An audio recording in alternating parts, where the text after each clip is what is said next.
My girlfriend Chloe came from a powerful Aster family in New York worth billions. But despite her wealth, she wouldn't spend a dime on me. We even had to go Dutch when buying condoms at a convenience store. Later, when my mom fell gravely ill, I borrowed money from everyone I knew. But I was still $2,000 short for her surgery. No matter how desperately I begged Chloe, she refused to lend me the money. After I handled my mother's funeral arrangements on my own, I went home to pack my things. That's when I stumbled upon a list of gifts she'd bought for her neighbor's younger brother, Zach. A mansion in the Hamptons, luxury watches, hot couture gowns. There was also a chat log with her best friend. Chloe had written, "I heard Ethan actually got on his knees to beg you for $2,000. Is that true?" Chloe scoffed, her voice casual and dismissive. Zach was right. He's been begging everyone for $2,000. If that's not a gold digger, I don't know what is. We've only been together for 7 years, and he's already this desperate to leech money off me. The 7-year test of our relationship was nothing more than a result of Zach stirring up trouble. But it didn't matter anymore. From the moment my mother passed, I had made up my mind to leave her. Just as I put the gift list back where I found it, the front door opened. Chloe walked in, reeking slightly of alcohol. She sauntered over and sat down beside me. "You disappeared for a few days. I thought you had some backbone that you wouldn't come back. But here you are crawling back. You just can't leave me, can you?" she accused, practically blaming me for returning to swindle money from her. In her eyes, I'd always been just a gold digger. I didn't even look up. I scooted over, avoiding the arm she tried to drape over my shoulder. She froze for a second, looking at her hand and then at me, probably thinking I was just sulking about the $2,000. She broke the silence. "I've had a bit to drink and I'm thirsty. Go make me some soup to sober me up." She always did that, unconsciously putting on her princess airs. But 7 years ago when she first pursued me, she'd used her clumsy acting skills to portray herself as poor, completely fooling me. "Ethan, I don't have anything and I can't offer you a stable future, but we can work hard together and build a good life together." Back then, looking at her sincere face, I nodded. I was short on money, but I believed I could make a living through my own efforts. I chose Chloe because I was moved by her words about working hard together for a better life. But the longer we were together, the more I felt she was different from ordinary people. She would unconsciously show disdain for inexpensive things. She would also order me to do tasks she could easily handle herself. It wasn't until I was at one of my part-time jobs and saw her step out of a luxury car, treated like royalty as she entered an exclusive club, that I fully realized our relationship was built on lies. She was constantly afraid that I was after her money. Chloe spoke again, interrupting my thoughts. "If you want money in the future, just ask me directly, using your own mother's illness as an excuse. Aren't you afraid of being struck by lightning for that?" Her words were utterly laughable. I lifted my eyes and looked at her coldly. "If I asked you directly, would you give it to me?" I asked. She faltered, a hesitant look on her face. But the next second, as if confirming something, her eyes filled with scorn. "Zach was right. You're only with me for my money." As she spoke, she sent me a transfer of $188 with the memo "Gold Digger." In the entire 7 years we were together, I hadn't spent a single cent of her money. I even bought her gifts for holidays and anniversaries. She accepted them without a second thought. Yet, because she never got me anything, she would sarcastically say that it was only natural for a man to buy gifts to appease his girlfriend. This was the me she kept calling a gold digger. This was the New York socialite worth billions. Remembering the gift list for Zach, remembering my mother tormented by illness and dying in pain because we couldn't afford treatment. I couldn't stand to look at her for another second. Just as I stood up to leave, I heard a sound at the door. Zach walked in, shrugging off his jacket and revealing a sexy see-through shirt underneath.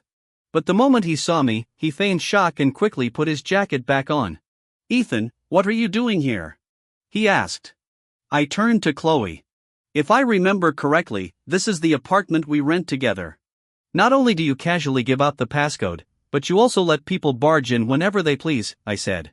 Hearing this, Zach put on a look of utter victimhood, skewed over to Chloe's side, and grabbed her arm. "Chloe, how can I be considered people? I just forgot my house keys and wanted to crash here for a night. Besides, if Chloe hadn't agreed to share the rent, Ethan, you'd be paying for it all yourself. So, in a way, you're the one benefiting." I had no idea how many times he'd instigated things like this behind my back. Chloe, after hearing him, didn't think she'd done anything wrong. In fact, she seemed to think Zach had a point. "Zach's right," she said. "I have my own place, so splitting rent here really puts me at a disadvantage. It's like paying someone to sleep with me." She pulled out her phone, displayed her payment QR code, and held it in front of me. "You don't want people calling you a gold digger, do you? Then pay me back for my share of the rent for the past 7 years. This small 40-some square meter apartment was what Chloe and I rented when we first got together. After college, to earn more money, I stayed in New York to work. With my abilities back then, I could only afford a cramped little room far from the city center. It was Chloe who said the place was too far and inconvenient for her to visit. It was also Chloe who said that tiny room wasn't fit for human habitation, that even being intimate with me there would ruin her mood. She wanted us to rent a bigger place together. So, under the pressure of high rent, I took on another part-time job with the time I saved on commuting. Now, not only did she want me to pay back her half of the rent for the past 7 years, but she even implied that she felt like she'd paid to sleep with me. "Chloe, what have you taken me for these past 7 years?" The humiliation and anger on my face were for myself. 7 years of my youth wasted on someone like this. The hand extended towards me trembled the moment she saw my downcast expression. She pursed her lips and retracted her hand. "I was just kidding." At worst, she hadn't finished her sentence when Zach clicked his tongue twice, a disdainful look on his face. "Still say you're not after Chloe's money? If it weren't for Chloe, could you afford such a nice place? Chloe, you should just cancel the lease next month. You can't keep letting an outsider take advantage of your generosity or make Ethan sign IOU. That would be fair. If assault weren't illegal, I really wanted to slap both of them. But if I did, they would surely find ways to extort money from me. Tasteless rich people and their favorite malicious games. 7 years. I had played along with them long enough. I was done. I'm not signing any IOU. If you want money, feel free to sue me. See if the court will rule against me. I'm not living here anymore either. Since Mr. Zach wants to stay the night, remember to pay Chloe rent. Otherwise, you'll become a gold digger, too." I was about to leave when Chloe grabbed me. The playful look she had moments ago was completely gone, replaced by reproachful anger. "Ethan, are you serious? Zach and I were just joking with you. I suggest you think this through. If you leave here, you'll never be able to afford such a good place again." I was truly wrong. So, incredibly wrong. I shouldn't have let her sweet-talk me out of breaking up when I first found out she was a New York socialite. Even more so, I shouldn't have, time and time again, when she accused me of wanting her money, believed her talk about an equal relationship that shouldn't be dominated by money. I only remembered how she'd use her stomach to warm my hands in the coldest part of winter. When I had a headache, she gently massaged my temples with her warm hands. We had indeed loved each other, and it had been sweet, but our love absolutely could not be tainted by money. "Chloe, let's break up." Only when the words break up left my mouth did her playful smile fade. At the same time, a hint of panic appeared on her face. "Break up, Ethan. You're actually breaking up with me. I don't agree. What right do you have to dump me? There's a limit to your tantrums." She always put herself on a pedestal, as if being in a relationship with me was a gift she bestowed. I just looked at her calmly. "I'm not having a tantrum. Since you constantly think I'm a gold digger after your money, perhaps you should find someone from your own social standing and have a fair relationship." Not wanting to say another word to her, I turned and went back to the bedroom to continue packing. About half a minute later, I heard her roar. "Ethan, don't you regret this?" I ignored her threat and cared even less when she slammed the door, leaving with Zach. A love where I was treated like a thief. I had endured it for 7 years. I didn't blame Chloe for my mother's death, she indeed had no obligation to lend me money. But when I needed help the most, even when I knelt before her with an IOU, begging her to save my mother, she turned a blind eye, still thinking I was a gold digger. My love for her and for our 7 years together completely died. In the dead of night, carrying all my luggage, I walked the deserted streets. The vastness of New York held no place for me. Likewise, I had lost my reason for staying. My mother was gone, and our love had run its course. Every second I remained would only add to the sorrow. With nowhere to go, I spent the night in the lobby of a nearby hospital. The first thing I did when I got to work was resign. My boss looked surprised when he received my resignation letter. Resign? Did Miss Aster approve your resignation? By the way, if you resign now, your bonus for this month will be minimal. We'll just deposit your remaining salary into one account. I frowned. There was too much information and I couldn't process it all at once. What did he mean deposit it into one account? And since when did I have a bonus? Most importantly, what was this about Miss Aster? Seeing my bewildered expression, my boss looked equally puzzled. Aren't you and Ms. Aster dating? Ms. Aster specifically instructed finance to split your salary. Your base salary is paid to you while your bonuses and raises are deposited into another account. She said you were saving money. I never expected someone like you with a girlfriend like Ms. Aster to be so frugal.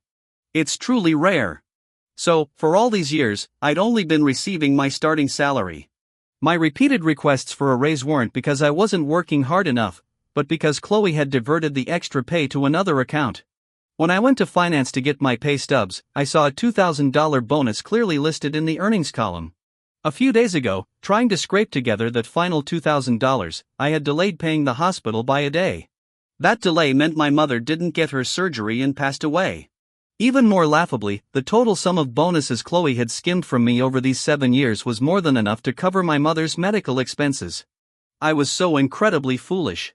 Foolish enough to just work diligently, terrified of being laid off and losing my livelihood, and foolish enough to be completely deceived by Chloe, utterly unaware to avoid making her think I was a gold digger. Not only did I never spend her money, but she also siphoned off my hard-earned income. In this relationship filled with lies and humiliation, I had somehow persevered for 7 years. Just as I was holding my pay-ups, preparing to confront Chloe, she brazenly appeared before me. Ethan, we just had a little argument and you run away from home and try to resign. Your temper seems to be getting worse and worse. Following her, Zach wore a gloating expression. He walked over, feigning concern, and said, Ethan, you're so ungrateful. You're spending Chloe's money living in the apartment she rents for you. Without Chloe, could you even survive in New York? Shameless people truly can lie without batting an eye. I laughed out of sheer anger, about to retort, but Chloe cut me off. Zach's right. If it weren't for me, these past 7 years, you would have starved to death by now. Let's just say you're acting out today. I'll grant you a day off. Come home with me. I won't even deduct this day of absence from your salary. The more I saw Chloe's true colors, the more I felt it. These long 7 years, just how blind had I been? People around us started pointing and whispering about. When they saw Chloe didn't stop them, their voices grew louder. Ms. Aster hid her identity just so Ethan wouldn't feel inferior. She even made us keep it a secret. That shows how much Ms. Aster cares for him. He eats her food, lives in her place, and still throws tantrums at Ms. Aster, trying to marry rich without having what it takes, without Ms. Aster. What is he? The more people around us gossiped, the more smug Chloe looked. Zach kept chiming in, pinning all sorts of baseless accusations on me. Ethan, didn't you lie about your mother dying just to get $2,000 from Chloe? Wanting to leech money while trying to maintain a good image. You're such a hypocrite. His words were like cold water on hot oil. The atmosphere around us instantly exploded. Everyone looked at me with contempt and insults flew relentlessly. I looked at Chloe. She still wore an expression of utter indifference. She even seemed to feel a sense of grievance, as if Zach had voiced her innermost thoughts. I twisted my lips into an absurd smile. Just as I was about to speak, Chloe casually grabbed my arm, feigning generosity and acting as a peacemaker. Never mind. Never mind. What's past is past. It's not like I'm short of that little bit of money. If you want money in the future, just ask me openly. There's no need to make up so many excuses. When Chloe spoke, the entire office seethed with indignation. Everyone thought I was ungrateful and didn't know my place. Exactly. Miss Aster is so wealthy. If he wants money, he should just ask directly. To curse his own mother for money. That's just inhuman. I can't believe Ethan is this kind of person. I used to think he was frugal. I even brought him food sometimes. Someone like him, Ms. Aster, should just dump him and make it so he can't survive in New York. I looked at the colleagues I used to be on good terms with now also joining in to trample on me. Then I thought about Chloe's actions. Suddenly, it all felt meaningless.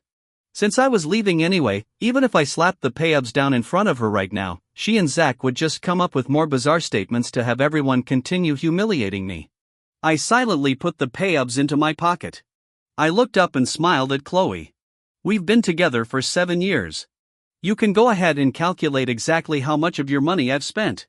If you can't name a single cent that was spent on me, then please return the hundreds of thousands. You owe me.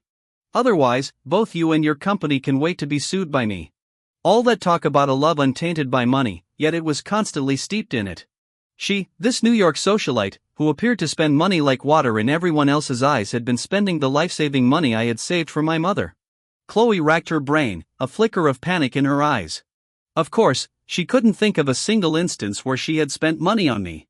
This was a woman who would insist on splitting the bill for condoms. I had once thought it wasn't that rich people were stingy, but that I simply wasn't worth her spending a single cent. Perhaps she wanted to argue further, but I no longer wanted to listen. As I turned to leave, Zach suddenly pushed me. I lost my balance and fell to the ground. Ethan, how could Chloe possibly owe you money?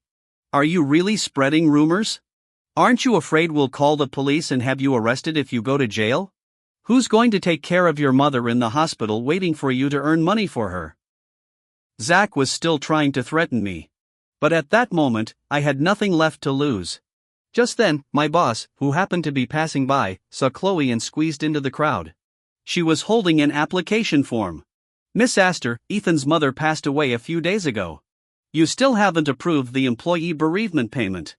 Also, Ethan's request for a $2,000 salary advance.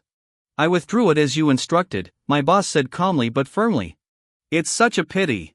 I heard Ethan's mother was only $2,000 short of her surgery fees. I was stunned. All this time, Chloe had not only withheld my bonuses and raises, but also feigned ignorance when it came to signing the necessary forms for the bereavement payment. It was only $2,000. Why couldn't she give it to me? Why make things so difficult when my mother was fighting for her life? Remembering everything I had done for Chloe over the years made me feel like a fool. If I'd worked at any other company, I wouldn't have been so exhausted, and maybe I could have saved up enough money. Maybe my mother would still be alive if it weren't for Chloe's greed. The colleagues who had just accused me of using my mother's death to get money went silent when they heard my boss speak. They lowered their heads, avoiding eye contact. They hadn't expected the tables to turn so quickly, but no one, not even the truth, could challenge Chloe. People always bully the weak, even when the strong are wrong. It was laughable. All those people I had helped, the ones I had cared for, not a single one spoke up for me, even though they knew the truth. The silence around me was suffocating. After a moment, I spoke calmly. Master, have you figured it out yet? Exactly how much money did I leech off you? In contrast to my calmness, Chloe looked flustered. She couldn't think of a single instance where she had spent money on me. Not even a drop of water, not a grain of salt. Suddenly, Chloe gripped her supervisor's hand tightly, her voice cracking. Ethan's mother. She really passed away. Her supervisor nodded, not understanding the situation. Yes, Miss Aster. Didn't you know? Chloe's face blanched. She couldn't believe that the kind woman who had always called her dear Chloe was now gone. Her eyes blurred and she nearly stumbled as if the weight of the truth was too much to bear. For a moment, anyone watching might have thought it was her own mother who had passed. I let out a bitter laugh. Can't remember. Or maybe there's nothing to remember at all. I could have mocked her further, but what was the point? The truth was clear, and I no longer cared to argue with someone like her. What mattered now was collecting my mother's ashes and leaving this city behind. Chloe had always known I was self-reliant. Over the years, I had never spent a single penny of her money. If someone with as much pride as I had been willing to kneel before her for money, it meant I was facing overwhelming difficulties. Chloe knew that. But each time I wavered, Zach was always there to pull her back. Her eyes, once unfocused, suddenly cleared. She realized too late how badly she had been misled by Zach. She had spent all these years thinking I was a gold digger, but it wasn't me. It was him feeding her lies and twisting her view of me. If it weren't for Zach, Chloe wouldn't have developed such a twisted perspective on love. The moment she realized this, it was too late. Chloe's face hardened as she walked toward the elevator, shoving Zach aside when he tried to stop her. Move! She snapped. Zach looked confused, but stepped aside reluctantly. Chloe, I can't let you, he started. But she interrupted him, her voice cold. If you get in my way again, I'll never see you again in my life. She finally reached the elevator, but the doors closed just as she yelled, "Ethan, don't go." I ignored her and walked out of the company. As I stepped into the car, I could smell the exhaust fumes. Chloe stood in the doorway, looking defeated. She had failed to get to me. For the next 3 days, Chloe searched for me, but I wasn't idle either. I remembered a senior classmate from college who had opened her own law firm. I found her in my contacts and sent a tentative message, no red exclamation mark. Thankfully, she hadn't deleted me. We quickly reconnected, and I told her everything, hoping she could help me recover the money that was rightfully mine. I didn't want Chloe's money. I wasn't a gold digger, but I wouldn't let her withhold what was owed to me. After 3 days, Chloe looked haggard when she received news of me, a court summons. She held the document in her hands, taking a long time to process it. A self-deprecating smile touched her lips as she realized the magnitude of what had just happened. Winning the case wasn't difficult, and soon the money was deposited into my account. It felt surreal. My mother was gone and this money couldn't bring her back. But I couldn't let Chloe keep what wasn't hers. Standing at the courthouse entrance, the wind blowing through my hair, I felt a strange mix of sadness and relief. I returned to my hometown in Pennsylvania, to the small courtyard house where my mother and I had lived, relying on each other. The familiar scent of home filled the air, and tears welled up in my eyes again. I clutched my mother's ashes tightly and sank to the ground, overcome with the weight of everything that had happened. I wept uncontrollably, holding my mother's ashes in my hands. "I'm sorry, Mom. I couldn't give you a better life. I'm sorry I couldn't get the surgery money in time. I'm sorry you didn't get to see me get married. There were so many things I had failed to do for her. I had tried so hard, and yet it all seemed so pointless now." After crying until I was exhausted, I spotted a small stool in the yard. It had a smiley face that my mom had drawn on it. It was old and covered in moss, but I could still recognize her mark. I picked it up and walked to the nearby creek. With a brush, I scrubbed away the dirt. Slowly, the smiley face became clearer, and it reminded me so much of her. I gently touched the drawing and whispered, "Mom, I'll live a good life." As the words left my lips, my tears fell onto the stool, and I felt like I couldn't live without her. I took a deep breath, wiped my tears, and returned to the yard. Keeping busy always helped me forget my troubles, so I started cleaning. As I worked, I felt a little more energetic. The past few days, I had been wandering around looking for work, but had found nothing. The village had quite a few ponds, and I had an idea. What if I built a fish farm? Half of it could be for raising fish, and the other half could be a high-end fishing spot to attract premium clients. It could even help boost the local economy. I checked my bank balance and began to sketch out a blueprint for the fish farm in my mind. But I was a novice in this field and faced many setbacks. Every day, I found myself sitting on the doorstep, lost in thought. That's when Mrs. Lynn, my neighbor, walked over with an apple. Seeing that I hadn't noticed her, she waved her hand in front of my face. "Ethan, what's wrong? You've been so absent-minded lately. Tell me about it. I'll help you." I didn't expect Mrs. Lynn to be of much help, but I just wanted to ease her worry. "I want to invest in a fish farm, but there are some things I don't understand." To my surprise, Mrs. Lynn clapped her hands in approval. "A fish farm? That's a great idea. My niece Olivia specializes in this. She's coming over for dinner later. I'll introduce you to her. You can ask her for help." I couldn't believe my luck. I quickly agreed to meet Olivia and went to Mrs. Lynn's house to help with the cooking. When Olivia arrived, her feet were caked in mud, likely from inspecting a fish farm. She looked at me for a moment, then stepped outside to check the house number before returning inside. The awkwardness was broken when Mrs. Lynn greeted Olivia. "Olivia, you're here. This is Ethan. He's thinking about investing in a fish farm. Aren't you an expert in this field? I asked the young man to come and consult you." I stopped what I was doing, stood up, and walked over to her. "Hello, Miss Lynn. I'm Ethan." Olivia wiped her hands on her clothes and shook mine warmly. "Hello." She was very approachable, and her slightly clumsy movements made her even more endearing. After dinner, Olivia suggested we take a look at the ponds I was planning to develop. I was moved by her willingness to help. She could have easily come up with an excuse not to, but instead she offered her expertise. I quickly changed my clothes and we headed to the site. Olivia examined the ponds for a while. Your ponds are about 30 acres. For fish farming, the water depth should be around 8 feet. You'd need about 130 to 140 pounds of quicklime per acre to clear the pond. The current depth isn't sufficient. I took out a notebook, jotting down her advice. Are there specific requirements for the fish species? I asked. Olivia thought for a moment before replying. For a farm this size, you could stock about 2,000 carp, 2,500 bream, and 20 silver carp per designated section. But it's better to start with species that are easier to raise. Don't worry about workers. I can introduce you to some experienced people when the time comes. As for the high-end fishing spot you're planning, you'll need to divide the ponds into zones. Beginners and experts can't fish in the same area.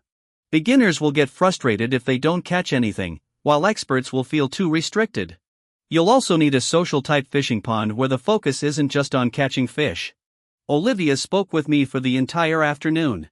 At first, I had thought she was just a rich entrepreneur who'd gotten wealthy from fish farming. But after getting to know her better, I discovered she actually had a PhD in agricultural science and had published several papers on aquaculture. With her help, my fish farm and fishing spot started to take shape. We set up different types of ponds. The beginner's pond was half price, and if a customer didn't catch anything, I'd give them a fish. The second pond had no fishing fee, but any fish caught were paid for by weight. This worked out well for customers. Later ponds included restaurants, and the deluxe versions even had water entertainment facilities. My funds were tight, but with Olivia's help, I managed to keep things going.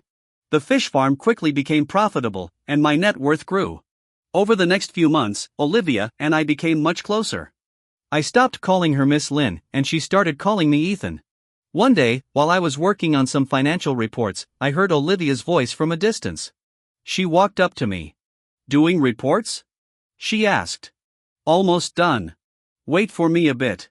Although she was waiting for me, Olivia didn't stay idle. She helped clean the yard and washed my dirty dishes. At first, I felt embarrassed and told her not to do it, but no amount of persuasion worked, so I just let her. Your bowl is still here like it was yesterday, she said. Did you skip breakfast? I paused, feeling guilty. Don't even think about making excuses to fool me, Ethan. I smiled helplessly and admitted that because of the fish farm, I often got so busy that I forgot to eat. Olivia was concerned and looked exasperated. Health is wealth, she said. The usual meal she made for me was tomato soup and grilled cheese sandwiches. I smiled as I ate, feeling grateful. Chloe had always been high and mighty, never caring enough to do something simple like cooking for me. Even if I was sick and asked her to bring me a cup of hot water, it would be twisted into a gold-digging accusation. But Olivia, she wasn't rich like Chloe, but she was smart and hard-working. After I finished the reports, Olivia placed the meal before me. When I was halfway through, she smiled, full? I paused, then chuckled. Olivia, are you a mind reader? You know me so well. She laughed. I can't help it. Your thoughts are written all over your face. It's hard not to know. Her words were so simple, yet they made me realize something.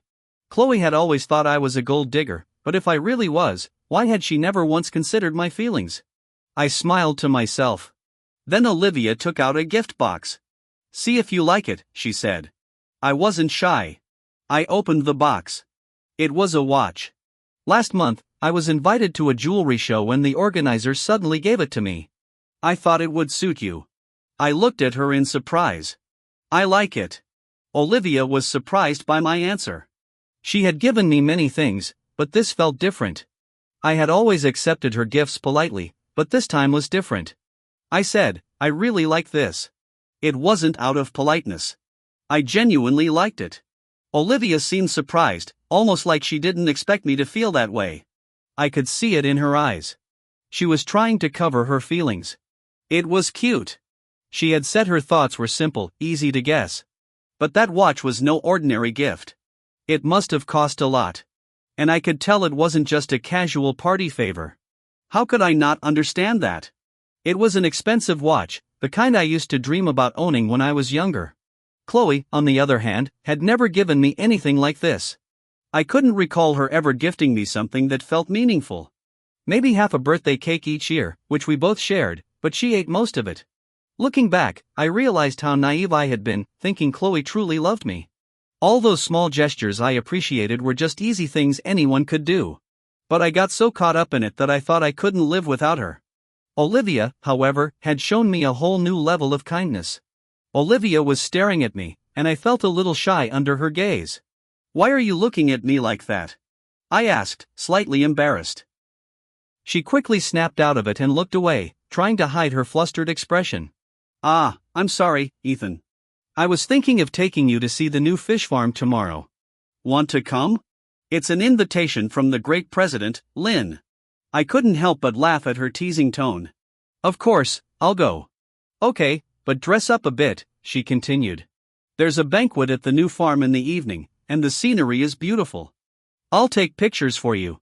She quickly added, "Not that your usual clothes aren't nice. You always look great. I saw in your social media that you like taking photos, so I thought I'd help. Wear whatever you like." I smiled, amused by how nervous she seemed. "Don't worry about me. I'll wear what I like," I said. "You don't need to overthink it." The next morning, standing in front of my closet full of clothes Olivia had gifted me, I scratched my head, unable to decide. Which one would she like me to wear? I finally chose a light blue shirt, one I thought would go perfectly with the watch she had given me. It felt like the right choice. Olivia had planned to pick me up, but I wanted to surprise her by going alone.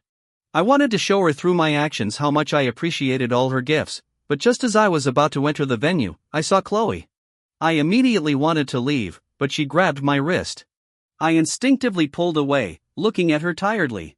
"What are you doing here?" I asked. Chloe, hurt by my reaction, said, "Ethan, I've been looking for you for so long. I finally found you. Can you forgive me? Give me another chance." It was all my fault before listening to Zach. I cut her off, holding up my hand. "Stop. I don't want to hear your explanations. The past is over. Don't come looking for me again." Chloe wasn't ready to give up. She pulled out a gift box, one that clearly contained a luxury item, something elite men would appreciate. I had dreamed of owning something like that when I was younger. But now, here was a woman offering it to me so easily. Chloe held the box and said, "Ethan, let's get married.